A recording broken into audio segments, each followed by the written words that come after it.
राधे राधे दोस्तों, आप सभी का स्वागत है आज की वीडियो में। आज मैं रथ सप्तमी के बारे में बताऊंगी, पूजा विधि बताऊंगी। और यह पूजा सुबह के समय सूर्य निकलने के बाद किया जाता है। सबसे पहले पूजा की शुरुआत सूर्य को जल देने के बाद ही की जाती है और यह पूजा सुबह 12 बजे से पहले कर लेनी चाहिए। तो इस तरह से आपको सूर्य जब उदय होते हैं तभी आपको जल देना होता है और जल देने के बाद ही हमें पूजा करनी है। ये हमें पूजा सूर्य की किरणों में करनी है और ये आप बालकनी और ये घर के मंदिर में भी कर सकते हैं। तो इस तरह से आपको गेरू से या फिर मिट्टी से या गोबर या हल्दी से किसी भी तरह से आपने ये चौका बनाना है। चौका आप किसी भी तरह से बना सकते हैं, जैसे भी आपको आता हो, या फिर आप स्वास्तिक बनाकर भी सिर्फ पूजा कर सकते हैं। तो इस तरह से चौक पूर लेंगे। चौक पूरने के बाद आप यहाँ पर जो भी आपको फूल डिजाइन बनाने आता है वो आप बना सकते हैं। भोग में आप आज के दिन चने की दाल की मीठी खिचड़ी भी बनाई जाती है, क्योंकि ये 7 घोड़ों को खिलाया जाता है। ऐसा इसलिए है क्योंकि 7 घोड़े हैं वो सूर्य देव के रथ को एक साथ खींचते हैं और उनके साथ वरुण देव भी होते हैं। आप ये पूजा घर के सूर्य की किरणों में ही करना है और सूर्य देव को गेहूं जरूर से अर्पित करना चाहिए। तो सबसे पहले हम गणेश जी को विराजमान कर लेते हैं।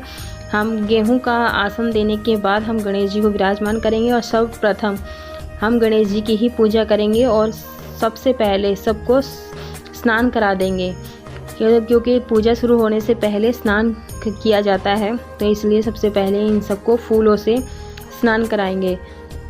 आप भोग में गेहूं से बना हुआ हलवा या फिर सूजी का हलवा बना सकते हैं, पूड़ी बना सकते हैं, गुड़ लगा सकते हैं और इस तरह से आप सभी को तिलक करेंगे। आप हल्दी कुमकुम किसी भी जो भी आपके पास हो उससे आप कुमकुम करने के बाद तिलक लगाने के बाद अक्षत अर्पित करेंगे, क्योंकि तिलक में अक्षत जरूर से लगाया जाता है। तो इस तरह से गणेश जी को दुर्वा चढ़ाएंगे। आप ये 21 पुंज भी चढ़ा सकते हैं और अलग से भी चढ़ा सकते हैं। और इस तरह से लाल फूल गणेश जी को बहुत प्रिय है। अगर गुड़हल का मिल जाए तो बहुत अच्छा है, नहीं तो आप गुलाब का ही चढ़ा सकते हैं। तो आप ये अड़हुल का फूल है, दूसरा मिर्च वाला होता है, तो ये मेरे पास था तो ये मैंने आप चढ़ा दिया है। सूर्य देव को भी इस तरह से अर्पित कर देंगे। और गेंदे के फूल हों, पीले फूल हों, जो भी पुष्प हों, आपको ये चढ़ाना होता है। यहाँ आप पूड़ियों का भी भोग लगा सकते हैं और जो ये पूड़ियों का भोग होता है ये आप कहीं भी लगा सकते हैं। ये जो सप्तमी है, रथ सप्तमी, यह हर वर्ष माघ माह के शुक्ल पक्ष की सप्तमी को मनाई जाती है। माघ माह में मनाई जाती है। तो इस तरह से हमें रथ की भी पूजा करनी है, ध्वजा को भी तिलक करना है और जो 7 घोड़े हैं, अश्व हैं, इनको भी आपने तिलक करना है, क्योंकि ये सूर्य देव के रथ को खींचते हैं। और ये सूर्य देव को सूर्य सप्तमी जयंती भी कहा जाता है। इस दिन सूर्य देव ने समस्त जगत को आलोकित करना प्रारंभ किया था। अतः आसान शब्दों में कहा जाए तो इन्होंने सबको प्रकाशमान किया था। इस तरह से हमें अक्षत चढ़ाने, अक्षत हमें नहीं चढ़ाने होते, क्योंकि चावल को बोलते हैं कि वो ठंडे होते हैं। तो सूर्य देव तो गर्म है, तो अक्षत के रूप में हमें गेहूं अर्पित करने हैं। इस तरह से हमें कलावा अर्पित करना है, जनेऊ अर्पित करना है। जनेऊ सूर्य देव को भी अर्पित करेंगे, जनेऊ जरूर से चढ़ाएं। इस तरह से चढ़ाना है आपने। और इस रथ सप्तमी को अचला सप्तमी, सूर्य रथ सप्तमी, आरोग्य सप्तमी आदि नामों से भी जाना जाता है। और इस तरह से हम फूलों की माला भी अर्पित कर देंगे। जो भी आपके पास फूल हों, लाल पीले सफ़ेद जो भी फूल हों, आपने ये अर्पित करना है इस तरह से। और धार्मिक मान्यता है कि सूर्य देव विधिवत पूजा करने से व्यक्ति को सुख समृद्धि मिलती है। तो वस्त्र रूपी हम कलावा अर्पित कर देंगे। अब देखिएगा किस तरह से पूजा की जाती है। और इस तरह से हम जल का लोटा भी तैयार करेंगे। तो ये लाल कुमकुम है, कुमकुम डाल देंगे 1 लोटा जल में। जब भी सूर्य को जल दें तो तांबे के लोटे से जल देना। अक्षत रूपी गेहूँ डाल देंगे, क्योंकि गेहूँ आज के दिन डालेंगे, कुछ मीठा डालेंगे और 1 गुड़हल का फूल डाल देंगे। और इस तरह से हमें जल देना है सूर्य देव को। तो ये मैंने आपको लोटा तैयार करना बताया है, किस तरह से सूर्य देव को जल दिया जाता है। तो इस तरह से अब दीपक प्रज्वलित करेंगे। दीपक को भी आसन दे देंगे, गेहूं का आसन देंगे और दीपक की भी पूजन कर लेंगे। और जिन्हें संतान नहीं होती उसे संतान की भी प्राप्ति होती है। ज्योतिषों की माने तो करियर और कारोबार और उन्नति प्रगति के लिए भी सूर्य का मजबूत होना अनिवार्य होता है, बहुत ज़रूरी होता है। तो इस तरह से दीपक को सबसे पहले जला लेंगे और इस तरह से हमें सबको धूप दीप दिखाना है, धूप दीप दिखा देंगे। मंत्र बोलते रहिएगा, जो भी आपको मंत्र आता है, ओम गणेशाय नमः, ओम सूर्य देवाय नमः, और रथ की भी पूजा कर लेंगे। और इस तरह से धूप को भी साइड में रख देंगे और ये दीपक की भी पूजा कर लेंगे, इनको भी फूल अर्पित कर देंगे। और भोग में आप तिल गुड़ के लड्डू अर्पित कर सकते हैं, गच्चक अर्पित कर सकते हैं, जो भी आपके पास हो, लेकिन गर्म तासीर की होनी चाहिए। तो इस तरह से हमें पीने का लोटा भी रखना है सूर्य को भोग लगाने के लिए। करियर और कारोबार में कोई समस्या आ रही है या आती है, कई सरकारी नौकरी पाने के लिए सूर्य मजबूत करने की सलाह देते हैं। तो इस तरह से मैं सूर्य देव को गुलाल अर्पित कर रही हूँ, फूलों से, फूल में लगाकर अर्पित करना है। आप डायरेक्ट चढ़ा भी सकते हैं और फूल जो भी हो वो आपके पास वो चढ़ाना है। हम गणेश जी को भी और गुलाल अर्पित करेंगे फूलों में लगाकर। आप डायरेक्ट भी अर्पित कर सकते हैं, फूलों में ठीक रहता है। तो इस तरह से हमें गणेश जी को भी अर्पित करना है।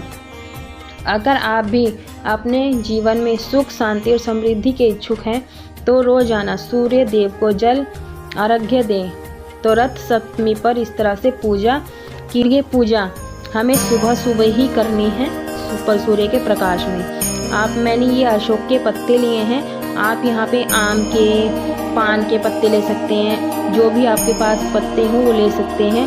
आप बड़ के भी पत्ते ले सकते हैं, जो बरगद बोलते हैं बड़ के पत्ते को, तो आप बरगद के पत्ते भी ले सकते हैं। तो जो भी आपने भोग बनाया है वो भोग आपने अर्पित करना है। मैंने यहाँ पूड़ी बनाई है गेहूं की, क्योंकि जो सूर्यदेव हैं गर्म होते हैं तो हमें गर्म तासीर का ही भोग लगाना है। तो इस तरह से मैंने 7 घोड़ों के लिए 7 पूड़ियाँ निकाली हैं।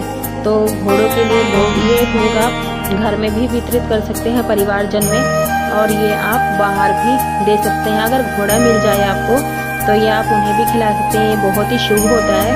अगर कोई भी ना मिले तो आप गाय को भी खिला सकते हैं। तो इस तरह से जो भी आपने भोग तैयार किया है वो भोग आपने देना है। तो इस तरह से हम गणेश जी को भी भोग लगाएंगे। भोग आप सभी देवी देवताओं को लगाते हैं वो सभी को लगाना होता है। ऐसा नहीं है कि आपने घोड़े को ही भोग लगाया तो हो गया, ऐसा नहीं करना, सबको देना है। तो इस तरह से हमारे पास बेर है, बेर को भी हम भोग में अर्पित करेंगे, क्योंकि ये इस सूर्य रथ सप्तमी में बेर का बहुत ही खास महत्व होता है। तो बेर तो जरूर से ही चढ़ाना चाहिए। तो इस तरह से हम थोड़े थोड़े गुड़ अर्पित करेंगे, क्योंकि गुड़ गरम होता है, तो गुड़ को भी अर्पित करेंगे इस तरह से। तो आप जब भी भोग लगा रहे हो तो ओम सूर्य देवाय नमः का जाप करते हुए भोग अर्पित करेंगे। और इस तरह से मन ही मन जब तक पूजा कर रहे हैं आप कुछ ना कुछ मंत्र जरूर बोलते रहिएगा। और हाँ, और इसके बाद आपने ना हमेशा लाल वस्त्र पहनकर ही सूर्य देव की पूजा की जाती है, इसका विशेष ध्यान रखिएगा, क्योंकि सूर्य अग्नि की तरह गर्म होते हैं। दोनों गर्म ही, मतलब लाल भी एक गर्म ही चीज़ होती है, तो इसलिए लाल वस्त्र पहनकर ही पूजा की जाती है। इस तरह से हम सबको धूप दीप दिखा देंगे। जो भी आप धूप दीप दिखा रहे हैं सभी को दिखाइएगा, रथ को दिखाइएगा, गणेश जी को दिखाएं इस तरह से, और दीपक को भी विराजमान कर दीजिए। और आप आज के दिन दान दक्षिणा का विशेष महत्व होता है। आप दान में गेहूं से बनी हुई कोई भी चीज़ें दान कर सकते हैं। तो मैंने ये कुंडा में आग जला ली है गोहे की, और कुल्हड़ में मैंने थोड़ा सा दूध रख दिया है, क्योंकि हम सबसे पहले अग्नि में दूध को उफानेंगे, क्योंकि कहते हैं दूध का उफनना ज़्यादा शुभ माना जाता है। और कहते हैं जितना दूध उफनता है हमारा आने वाला साल खुशियों से भरा रहता है, सुख समृद्धि भरी रहती है।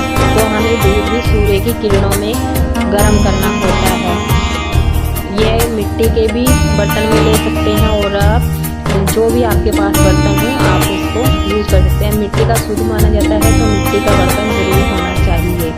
और इस तरह से हमें दूध को उफानते रहना चाहिए। माना जाता है जैसे हम जो भी भोग लगाते हैं, जब तक हम अग्नि को भोग नहीं लगाते तब तक देवी देवता भोग स्वीकार नहीं करते। तो सबसे पहले अग्नि के द्वारा ही हम सभी देवी देवताओं को भोग लगाते हैं। इस तरह से सभी को भोग मिल जाता है। और जो ये दूध उबाला था, ये इससे हम सूर्य देव को भी भोग लगाएंगे।